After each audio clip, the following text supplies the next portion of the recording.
Dans quelques instants, vous allez pouvoir vous présenter, nous dire un peu qui vous êtes, Plastalliance, ce que c'est. Petite question avant, est-ce que vous avez déjà rencontré Monsieur Lévesque dans un de vos collèges ou pas? Qui? Non? Oui? Ouais. Alors, je crois que... Comment c'est ton prénom? Robin?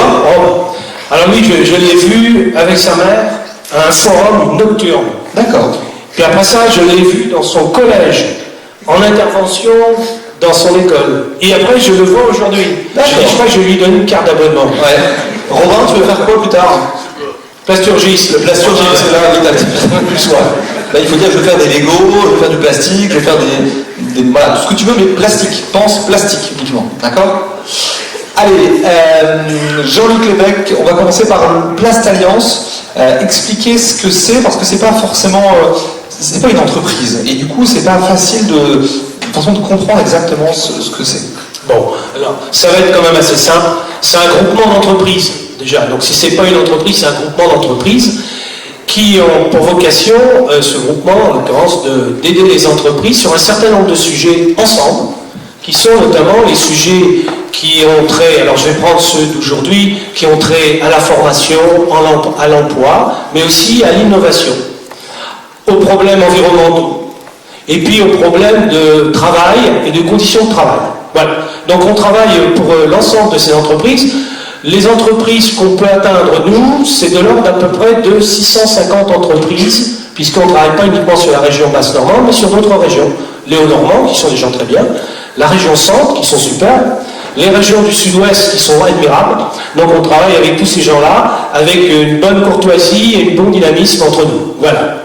Alors au passage, je rappelle, mais vous connaissez le principe maintenant, vous avez le numéro de téléphone qui s'affiche en bas à gauche de l'écran. Si vous voulez poser des questions de vive voix, vous êtes encouragé à le faire. Si vous voulez poser vos questions par SMS ou par Twitter, vous savez maintenant que Marjorie va relayer ces questions-là avec plaisir. Alors, l'industrie plastique, c'est le quatrième thème de cette journée Horn Success. C'est vaste, le plastique, parce qu'il y a le plastique qu'on voit dans la vie de tous les jours, mais pas que ça. Il y a quand même beaucoup d'entreprises qui travaillent dans le domaine de la plasturgie en général.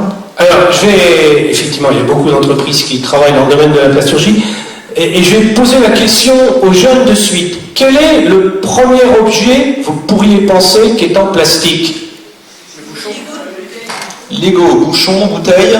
Voilà, vous avez donné 3. Lego, bouchon, bouteille. En général, bouchon, c'est bouchon-bouteille.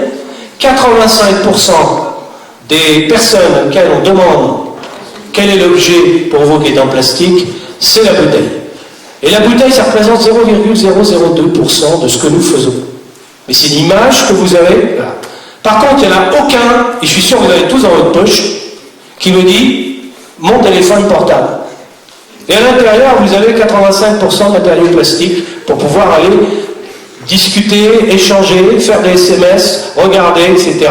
au sein. Donc vous voyez, vous avez déjà une vision de la plasturgie avec un domaine particulier. Tout à l'heure, vous êtes allé visiter aussi, j'ai entendu, la partie santé. C'est ça, vous étiez voir une conférence santé. Eh bien, je vais refaire un petit bond tout à l'heure. On travaille sur les prothèses. Et comme vous avez aussi les Jeux Olympiques et Paralympiques, vous avez des champions qui sont en train d'utiliser les matériaux que nous avons mis en œuvre pour eux, pour qu'ils puissent dévaler et faire des records au travers de leur sport. Donc vous voyez qu'on est aussi sur cette dynamique. Et puis je vais un petit peu aller plus loin, puisque vous étiez en train de me demander l'ensemble. Eh bien, on peut travailler, effectivement, et on envoie dans ces matériaux dans les voitures, vous envoyez actuellement dans les avions, dans les fusées, vous envoyez chez vous. Si je prends le matin au petit réveil jusqu'au soir du coucher, tous les accessoires que vous utilisez dans votre vie actuelle et commune, vous allez vous rendre compte qu'il y en a énormément qui sont en matériaux plastiques, et même dans cette grande salle auquel nous sommes conviés cet après-midi. Ouais. Alors, deux questions sur le plastique. D'abord, le plastique, effectivement, on le trouve vraiment partout, c'est utile pour beaucoup de choses. Donc, en quoi ce matériau, le plastique, est aussi important et aussi intéressant? Donc ça, c'est le côté, les aspects positifs du plastique. Et puis, le côté négatif du plastique, est-ce que le plastique, c'est que le pétrole, ou est-ce qu'il y a autre chose? Et est-ce que, du coup, il n'y aura pas bientôt un problème? Est-ce qu'on risque plus de plus pouvoir rien faire en plastique si un jour, il n'y a plus de pétrole? Très bien. Alors ça, c'était les deux bonnes questions qu'il fallait poser. Merci. Alors, la première, est-ce que effectivement on utilise la variété des plastiques? On a plus de 10 000 matériaux différents. Ce que vous avez pour votre téléphone, pour l'écran, pour les ordinateurs qui sont là, sur les sièges que vous êtes, parce que vous êtes assis sur des matériaux qui sont aussi des matériaux en plastique, que ce soit la mousse, que ce soit les structures que vous avez sur les sièges. Mais si on prend les caractéristiques de ces matériaux, ils sont différents parce qu'ils répondent à une fonction donnée. Quand on prend un sac poubelle, c'est pas la même chose que le volant de la voiture ou la portière. Donc on a des caractéristiques qui sont données spécifiques à la fonction. Et si on a un mot qu'il est important que vous ayez dans nos métiers, nous sommes des créateurs de formes. Nous, les gens, ils viennent nous voir, ils ont une idée, et on va essayer de la rendre réelle. Et je vous invite, si vous n'avez pas vu tout à l'heure dans la salle à côté, nous avons ce qu'on appelle une imprimante 3D. Alors l'imprimante 3D, c'est on va créer une idée, on va pouvoir discuter avec le client d'une idée qu'il a. On va avec lui la concevoir en dessin et en 3D, et on peut maintenant, pour aller un petit peu plus loin dans la manière d'améliorer son idée, de lui créer un objet à son idée. Puis après, on va l'affiner et on va le reproduire en multiples exemplaires. Donc notre métier, c'est créer, c'est-à-dire inventer, créer, répondre à des fonctions et en même temps dupliquer, c'est-à-dire faire en plusieurs exemplaires un produit donné. Ce qui est magnifique, c'est que vous parliez de forme, mais vraiment, il n'y a pas que la forme. C'est-à-dire que là, on le voit sur les sièges, il y a aussi ces fonctions dont vous parliez, les propriétés du plastique qui vont être, un coup de se déformer, un coup de pas se déformer, un coup d'être souple, un coup d'être dur, un coup d'être d'une certaine couleur, un coup de résister à la chaleur, un coup de résister au froid, etc. Il y a beaucoup de propriétés en fonction de tous ces matériaux plastiques. Vous avez des produits, on va travailler sur ce qu'on appelle, alors une chose qui est à la mode, et vous le voyez certainement maintenant, les approches sensorielles. Alors l'approche sensorielle, c'est les couleurs, les coloris, les touchés. Savez-vous combien vous avez de différences de toucher sur un doigt? 700. Plus de 700 capacités de toucher, d'avoir de la variante dans ce qu'on pourrait appeler le toucher. Alors c'est vrai qu'on prenait le téléphone, c'est la grande mode maintenant, c'est-à-dire les smartphones. Vous n'avez qu'un seul toucher que vous faites maintenant, vous savez, c'est le glisser-coller là, où vous mettez du gras, du beurre, du chocolat, de la sueur, etc. sur une glace, là, que vous regardez, et de temps en temps vous avez du mal à lire d'ailleurs, parce que ça devient tellement opaque, ça. Mais vous n'avez qu'un seul toucher. Imaginez que vous en avez presque plus de 700, 750 je crois. Donc ça vous donne déjà les caractéristiques de notre capacité humaine, et nous, avec ces matériaux, on peut vous donner ces variantes. On ne va pas utiliser toutes, mais on peut utiliser des chaînes complètes de variantes pour pouvoir vous donner une capacité de toucher. Dans la même chose, vous avez la souplesse, mais vous pouvez avoir un matériau qui va pouvoir être isolant, c'est-à-dire vous êtes sûr, puis on a des conducteurs qui vont conduire l'énergie ou l'électricité. Alors maintenant, la question par rapport au pétrole. Oui. On sait bien que le plastique, c'est le pétrole, et donc on se dit, là on parle de plus de pétrole, etc. On n'a pas l'échelle de temps, on ne sait pas si c'est 100, 50 ans, 20 ans, etc. Mais un jour il y aura forcément plus de pétrole. Est-ce que plus de pétrole, ça veut dire plus de plastique? Ou est-ce qu'en fait, ce plastique, il n'est pas fait que de pétrole? Est-ce qu'on peut faire du plastique avec complètement autre chose que du pétrole? Alors je vais vous donner des chiffres, et là je suis très content de pouvoir les partager avec vous. Le pétrole, et je crois qu'il va falloir que vous le reteniez parce que c'est des chiffres qu'on n'en a pas l'habitude d'avoir. 97% du pétrole part en fumée ou en gaz. Vous entendez bien? Et sur les 97%, on dit qu'il faut faire des économies d'énergie pour les transports. Eh bien, les transports sont en deuxième position dans les dépenses énergétiques. C'est le bâtiment qui prend et qui consomme le plus d'énergie pétrole. Je parle du monde. Ça veut dire qu'on a une préoccupation dont vous entendez parler souvent, c'est qu'on a des maisons et des bâtiments courants d'air. On chauffe énormément et on perd énormément de calories et on dépense beaucoup d'énergie pour nos maisons, pour nos bâtiments collectifs, etc. C'est première dépense pétrole, c'est le bâtiment. Le deuxième, c'est le transport. Et nous, pour les matériaux, on ne représente que 3%.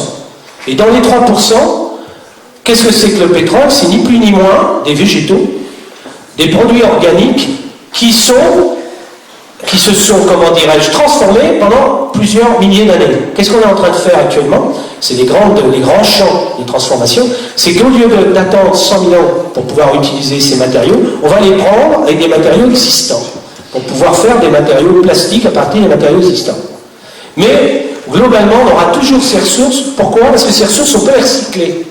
Et le grand phénomène que vous allez avoir, vous, comme métier, plus tard, plasturgie et autres, ça va être de récupérer la valeur des produits que vous avez utilisés.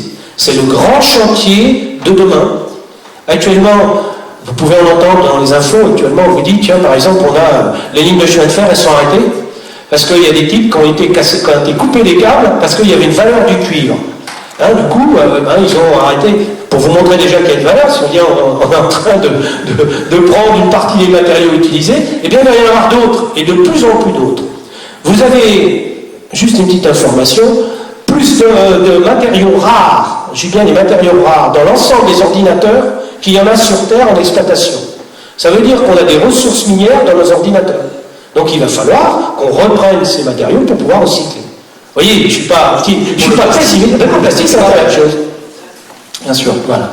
Alors, après, je vais vous montrer, pour ça j'avais laissé un petit peu là. On a quelques slides à passer, on peut les mettre. On va pouvoir les mettre parce qu'on va pouvoir aller assez vite. Vous allez voir tout de suite, pour certains les ont vus. Mais je voudrais vous faire voir avec quoi on fait des matériaux plastiques maintenant. Et on a une chance inouïe, c'est qu'on a une école qui est ici à Alençon. Il y a 2 écoles en France qui travaillent sur des sujets aussi larges. On en a une ici, à même pas 30 minutes de Mortagne, qui est capable de pouvoir travailler sur les matériaux de demain, les plastiques de demain, et on les a ici, et du présent bien sûr, puisqu'on a des métiers fabuleux. Notamment du plastique avec du bois, si je ne dis pas de bêtises. Alors on va pouvoir effectivement aller très vite, on va aller très vite sur ces approches, et puis je vous propose de décliner, je vais vous dire d'arrêter à un moment donné, comme ça vous allez pouvoir décliner les images, si vous pouvez, on va aller assez vite, là je prendrai après, parce que comme on a un petit temps, continuez, et on va arriver. Je vous ai parlé tout à l'heure du pétrole, vous voyez, 4 ans, voilà ce que j'ai marqué. Je vous ai indiqué que finalement la poubelle d'aujourd'hui va être la ressource et le trésor de demain. Mais ce n'est pas du tout quelque chose qui est dans le rêve et l'illusion, c'est réellement quelque chose qui va se passer dans les quelques années. Donc ça c'est un point particulier. Le deuxième, eh bien, on va voir un petit peu les produits de demain, mais qu'on ne pas les quantités, les teneurs du pétrole, mais on peut dérouler effectivement les images, allez-y encore, voilà. Parler tout à l'heure du bois. Quand on faisait des skis en 1850, on les faisait avec du pain. Lorsqu'on allait dévaler là-bas les pentes, on ne les faisait pas avec des équipements à queue. Elles sont devenues plastiques, pourquoi? Parce qu'on s'est rendu compte que les caractéristiques des matériaux plastiques étaient intéressantes pour faire du sport. Et puis surtout, on n'avait plus de forêt à abattre. Sinon, on n'aurait plus de forêt en alpage, puisque effectivement, dans les forêts montagnardes, parce qu'on aurait dépensé tous les équipements. Donc on est parti sur des résines synthétiques. Maintenant, on va utiliser le bambou, et on le voit dans des expériences, on fait des snowboards en bambou, à l'intérieur il y a de la résine et du bambou complet. Pourquoi? Parce qu'il pousse très vite. Il pousse à l'équivalent à peu près d'1,50 m à 1,80 m tous les ans. Et en plus, on peut avoir des caractéristiques de ces fibres très sympathiques pour le sport. On peut résister à des vibrations très importantes. Et des gens comme Salomon, par exemple, avec lesquels on travaille, bien, sont très intéressants. Salomon, c'est une marque d'équipementier de snowboard, de sport, d'articles de sport. Enfin, je pense que certains d'entre vous le connaissent. Donc, on est très attentifs. Là, sur les images que vous voyez, vous avez le bois. Le bois, vous avez à l'intérieur un matériau qui est utilisé qui s'appelle la cellulose. Et la cellulose, c'est les premiers matériaux synthétiques qu'on a fait en plastique à partir du bois. Et ils reviennent au bout du jour avec les déchets bois pour refaire des matériaux. Et on a actuellement des brevets qui sont déposés avec l'utilisation du bois pour faire des formes nouvelles. Et au niveau mondial, je dis bien au niveau mondial, on a une dizaine d'entreprises qui se sont réunies au travers du centre que je vous ai parlé à Alençon, qui s'appelle l'Institut supérieur de plasturgie, et qui ont travaillé sur des matériaux nouveaux pour faire de l'ébénisterie avec des formes complètement fantastiques, puisqu'on va utiliser la cellulose et les fibres de bois déchets pour faire de l'ébénisterie. Donc ça vous donne déjà un peu l'idée pour faire des paquebots, pour être dans les hôtels, pour travailler dans les aménagements d'hôtels de luxe.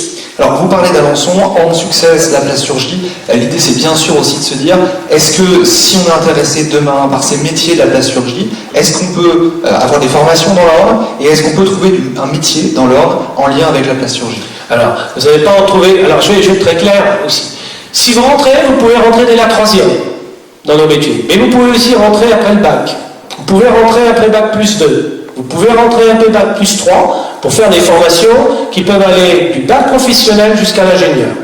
Mais je dis aux jeunes, toutes les étapes de niveau de diplôme, parce qu'on vous parle de diplôme, nous on a des métiers. Et tous les métiers, eh bien ils sont super intéressants. Et si vous avez envie d'évoluer, vous pouvez. Si vous voulez rester dans votre environnement, il y a des trucs très sympathiques à faire.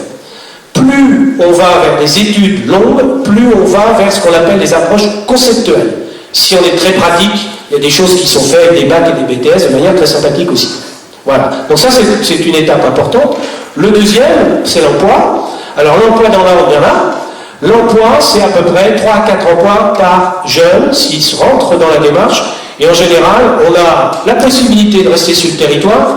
Moi, je vous inviterai à aller un peu plus loin parce qu'il y a des trucs super sympas, puis venir travailler chez nous, mais travailler aussi à l'extérieur. On peut travailler en France, on peut travailler à l'étranger avec des entreprises françaises qui sont à l'étranger, et on peut revenir. On a plein de gens qui partent et qui reviennent de manière régulière. Moi, je pense qu'il faut que vous ayez, si vous êtes intéressé par le voyage, vous pouvez. Si vous êtes très sédentaire, vous voulez rester dans votre coin, il y a quand même des entreprises qui accueillent. Il y a vraiment le choix pour les différents tempéraments que vous pouvez avoir, mais ce qu'on veut, c'est pas du tempérament uniquement, c'est la capacité à avoir une motivation à rentrer. Est-ce qu'on peut s'initier aujourd'hui un petit peu à ces métiers de la conception plastique avec voilà, ces fameuses imprimantes 3D dont on parle maintenant depuis un an et demi, on entend parler des Fab Labs qui sont créés, etc. Je me dis aujourd'hui, voilà, un jeune qui est en 4e, 3e, qui veut faire un peu de conception 3D, qui veut tester ce que c'est que imaginer un produit, le créer, qui le voit imprimer, ou chez lui, ou dans un supermarché, ou à la poste, ou dans une entreprise qui propose ça, parce que voilà, on sait que on commence à trouver des imprimantes 3D à plein d'endroits différents aujourd'hui. Est-ce que ça peut être pertinent sur le côté, bah oui, je veux commencer à tester ce que c'est que le plastique et à écouter la conception des choses. Moi, je vais vous dire, toutes les informations que vous pouvez collecter, toute la richesse d'informations, faut y aller, soyez curieux, faites du Fab Lab. Alors le Fab Lab, c'est quoi? C'est une zone, peut-être que vous connaissez le Fab Lab, ce que c'est? Alors, les Fab Labs. Les Fab Labs, c'est en fait une zone d'activité où les gens peuvent s'exercer à essayer de trouver des solutions, à créer des produits avec des équipes qui sont complètement disparates, mais sur lesquelles on va donner des moyens et des échanges pour pouvoir essayer de trouver une solution. C'est une plateforme de recherche de solutions à plusieurs avec des champs de compétences que tout le monde peut avoir. Ça, c'est un premier point. Mais si vous voulez, comment dirais-je, savoir ce que c'est, alors le plastique, bien sûr, on parle de l'imprimante 3D, il y en a une ici, c'est de la conception. On va vous donner un logiciel, vous mettez, il y a une forme, la forme elle va arriver dans la machine, et la machine elle va vous faire une forme. Il faut faire, le métier de la plasturgie, c'est pas que ça. Et c'est là qu'il faut que vous rencontriez des professionnels et des jeunes qui sont dedans. Le métier, c'est de sentir la matière. Comme un boulanger sent une pâte de pain, comme un bénébéniste va caresser son bois pour regarder s'il est bien poli, comme le charcutier ou le boucher que j'ai vu tout à l'heure va tailler dans la tranche, il va savoir l'épaisseur, et bien le plastugien va sentir la matière pour savoir si elle a la bonne forme qu'on a vue au travers de la créativité. Et ça, eh bien, il faut aller au-delà des logiciels, au-delà des écrans, il faut aller voir la matière quand elle est transformée pour sentir l'évolution qu'elle a. Et ça, il faut aller avec des professionnels, mais des jeunes professionnels, parce qu'il y en a plein qui sont là aussi, pour pouvoir partager avec eux cette capacité à faire des formes avec tous les détails et toutes les fonctions voulues. Éventuellement, si on va sur le site de Plastalliance, est-ce qu'on peut trouver effectivement des moyens de rencontrer des professionnels, d'aller sur des forums consacrés à la plasturgie éventuellement? Alors, on va faire des liens, il y a des liens qu'on pourra vous passer pour que vous puissiez aller voir ce qui se passe. Pour vous donner, on a 2 camions actuellement en plateforme qui se promènent. On est en train de travailler sur au niveau de notre activité nationale pour travailler sur la réalité virtuelle. On a déjà beaucoup de choses qui se fait et on va essayer de mettre en œuvre des composantes qu'on pourra partager avec les collèges, les collégiens en l'occurrence, dans leur établissement ou dans des salons où on pourra éventuellement exposer. Marjorie, est-ce qu'on a eu des questions par SMS? Alors oui, quelques-unes, plutôt d'un point de vue très technique, toujours pareil, pour se faire une idée un petit peu, parce que vous nous avez parlé du pétrole, ensuite vous nous avez parlé du plastique, et certains se demandent, mais comment passer du pétrole, ce qu'on imagine tous, hein, c'est quelque chose de noir, de plutôt liquide, à du plastique, et potentiellement les chaises dans lesquelles nous sommes assis actuellement. D'accord. Alors, je vais faire un petit peu une comparaison. Le pétrole, c'est effectivement une ressource qui est brute. Hein, un petit peu comme la pomme et le jus de pomme. Et je vais faire une comparaison avec un quartier. Donc, quand vous avez le brut, il va falloir à un moment donné distiller. Quand on distille entre guillemets, des pommes, on va arriver à un moment donné un jus qui va être encore plus épuré. Eh bien, on va d'abord épurer le pétrole pour avoir ce qu'on appelle à l'intérieur l'essence. Qu'on appelle l'essence du pétrole, c'est pas le carburant uniquement, c'est la clarification de quelque chose qu'on va prendre et qu'on va utiliser. Et quand on va l'utiliser, on va utiliser un peu la nature et la physique. On va faire ce qu'on appelle une capacité de craquage, c'est-à-dire on va rendre ce pétrole en gaz, comme l'eau peut devenir de l'eau peut venir à solide par le glaçon ou peut venir de la vapeur. Eh bien, on va rendre le pétrole sous forme, entre guillemets, de gaz, et avec le gaz, on va pouvoir faire des réactions chimiques pour le rendre dans un produit différent qui va être un polymère ou un monomère, avec des chaînes qu'on va utiliser à l'intérieur. L'idée, c'est le pétrole, on le nettoie. On le nettoie, on le chauffe, on va le chauffer, et puis on va épurer, et après on va, au travers d'une approche chimique, lui donner des liaisons monomères, polymères. C'est comme faire de la cuisine, c'est comme faire un gâteau. Au lieu de mélanger ces ingrédients liquides et solides, vous les mélangez sous forme gazeuse, et après, il y a le gâteau. Souvent, et vous avez tout à fait raison, souvent quand je présente la plasturgie, je la présente avec le chocolat, et je présente avec le gâteau. Bon, voilà, oui, vous êtes en plein dans la démarche. C'est très parlant, et là j'ai pris le jus de pomme parce que quand vous faites un bon cidre et un bon poiré, eh bien vous l'avez filtré plusieurs fois, puis quand vous faites un calva, vous allez rentrer jusqu'à une essence de... Eh bien là on arrive jusqu'à une purification, et après on va traiter effectivement chimiquement. Et puis il y a des cuissons et des métiers avec du plastique, etc. Et après on arrive à avoir ces fameuses formes vraiment... Alors après, bien, les formes elles sont faites souvent à partir de moules, c'est-à-dire que, pour vous donner une petite idée, là vous avez un clavier d'ordinateur, vous avez un nombre fantastique de touches, eh bien on a regardé sur les touches, vous allez avoir à peu près 15 différentes, parce qu'il y en a qui sont faites en plusieurs exemplaires. Vous avez à peu près 15 différentes, eh bien chaque bouton, chaque touche d'ordinateur a une forme qui va être faite dans un moule spécifique. Une voiture, pour fabriquer les pièces dans une voiture, il y a à peu près au moins 15 000 moules sur toutes les petites pièces qui sont faites. Ces moules, en fait, c'est des trésors des entreprises. Moi, je me rappelle avoir vu un reportage de l'entreprise de jouets, Playmobil, pour pas la citer, qui expliquait qu'effectivement, le vrai trésor de Playmobil, c'était les moules qui créent la diversité des moules qu'ils ont créés depuis 40, 50 ans, et qui permet effectivement aujourd'hui de reproduire un nombre de pièces incroyables. Voilà. Certains objets d'antan sont reproduits parce qu'on a les moules et on peut les refaire. Il y a des fois des effets de mode, et puis on revient. Et on revient. Marjorie, d'autres questions? Alors, je regarde. Oui, vous avez parlé d'énergie au début, donc vous avez cité le pétrole comme une énergie, et certains se posent la question de savoir, dans la plasturgie, quel genre d'énergie on consomme. Quel genre d'énergie, pardon? On consomme. On trouve. Alors, ça c'est une très bonne question parce que je viens de faire un article, si vous allez sur le site de www.plastalliance.fr, le dernier article c'est sur l'utilisation, notamment de la chaleur et de refroidissement des matières. On utilise l'eau ou le froid pour refroidir la matière. En gros, je vais faire la même chose avec le chocolat. Quand vous faites du chocolat, en général, vous allez prendre des carrés et vous allez les chauffer pour les rendre liquides. C'est ce qu'on va faire. La matière qu'on a, nous, elle est en granulé, on va la chauffer pour la rendre liquide. Quand elle est liquide, on va la mettre dans un moule. Quand vous faites un gâteau, vous allez souvent le mettre dans un moule, et bien nous, on va le mettre dans un moule creux pour lui donner une forme. Il y a eu un départ à 15h30. Allez-y. On a presque fini. Pas de souci, allez-y. Et donc après, on le met dans un moule creux. On le met dans un moule creux et on va le refroidir.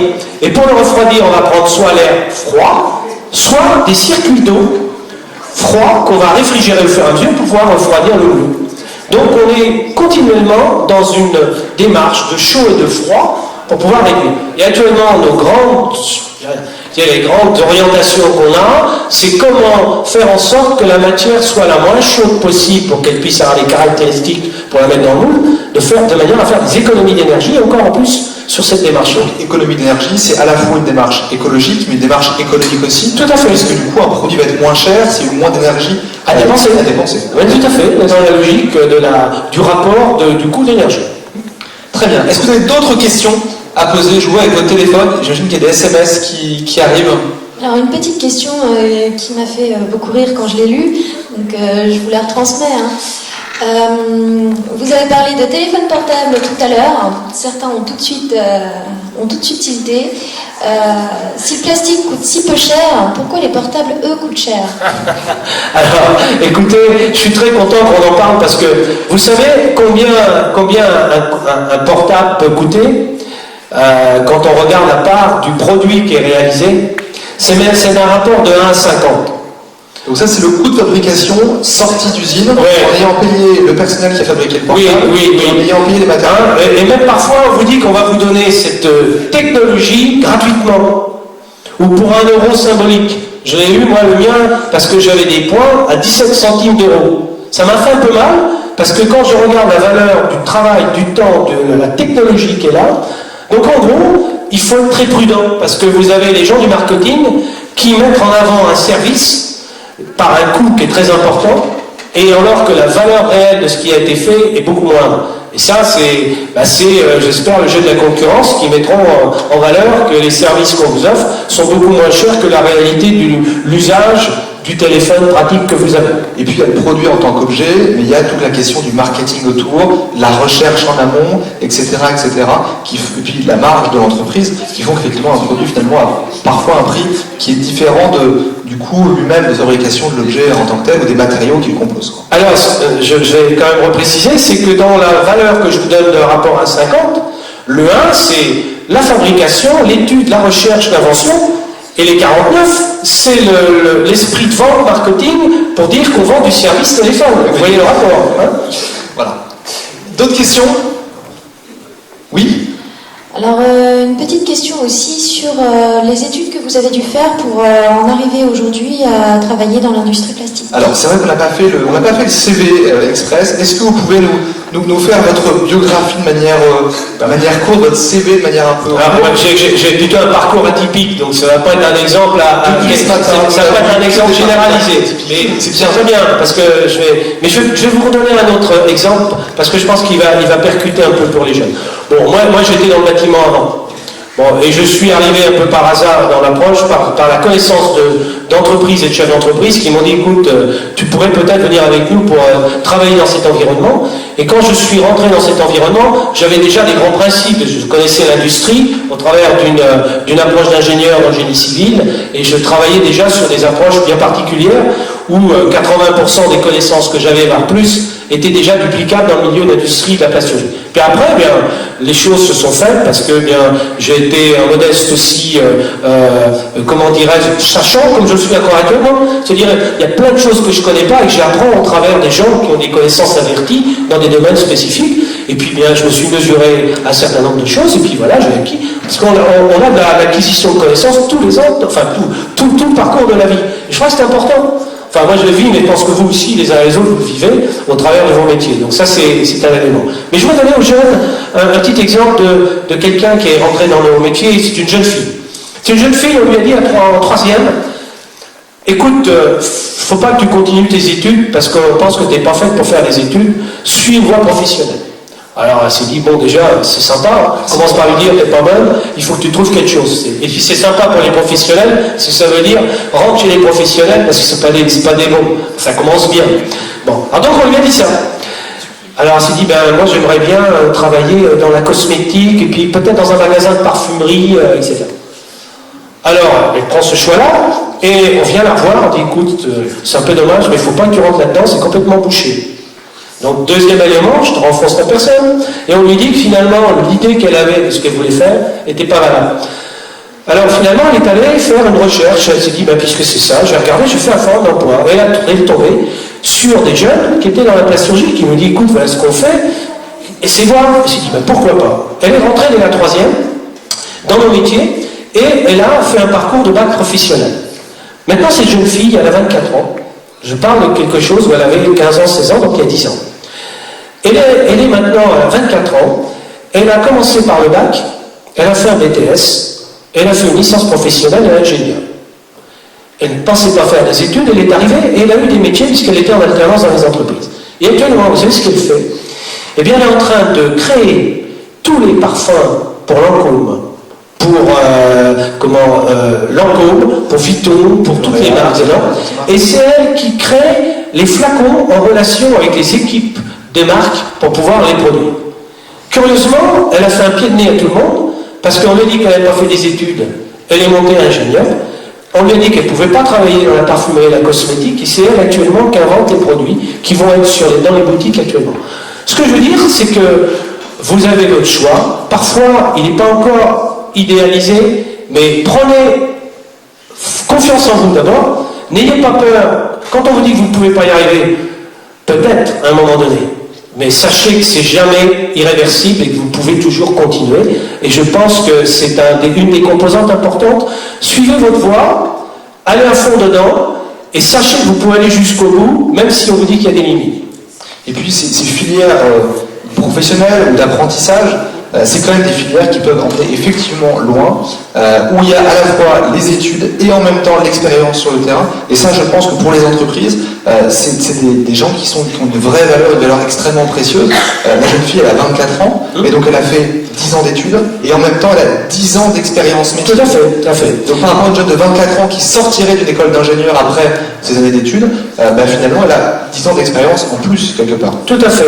Alors, ce que je voudrais vous dire, c'est que là, j'ai pris l'exemple pour vous montrer qu'elle pouvait aller là, mais tous les métiers, quels que soient les niveaux, vous pouvez vous épanouir. Je ne veux pas vous dire qu'il faut que vous ayez l'ambition d'aller jusqu'au bout. Si vous voulez l'avoir, et si vous l'avez, allez-y, mais vous pouvez avoir des choses sympas, parce qu'il y a aussi la vie. Hein, on peut être dans un métier sympa, un environnement qui peut être sympa, et on peut rester dans un métier qui nous plaît. Donc, je ne fais pas une apologie pour que tout le monde soit ingénieur, je fais l'apologie de, entre guillemets, de rentrer dans des métiers dans lesquels vous vous sentez bien, dans lesquels vous avez plaisir à travailler. Tous les matins, vous dites, je fais un boulot sympa. Et puis, avec un environnement de vie, on espère que vous allez avoir aussi un équilibre. Parce qu'il faut aussi vivre. La vie, c'est pas que le travail uniquement. Merci pour cette belle conclusion, à la fois conclusion de cette table ronde et aussi de la journée finalement, qui est plutôt une conclusion agréable. Je pense qu'on peut applaudir Jean-Luc Lévesque. Et puis, je vous remercie aussi de votre attention.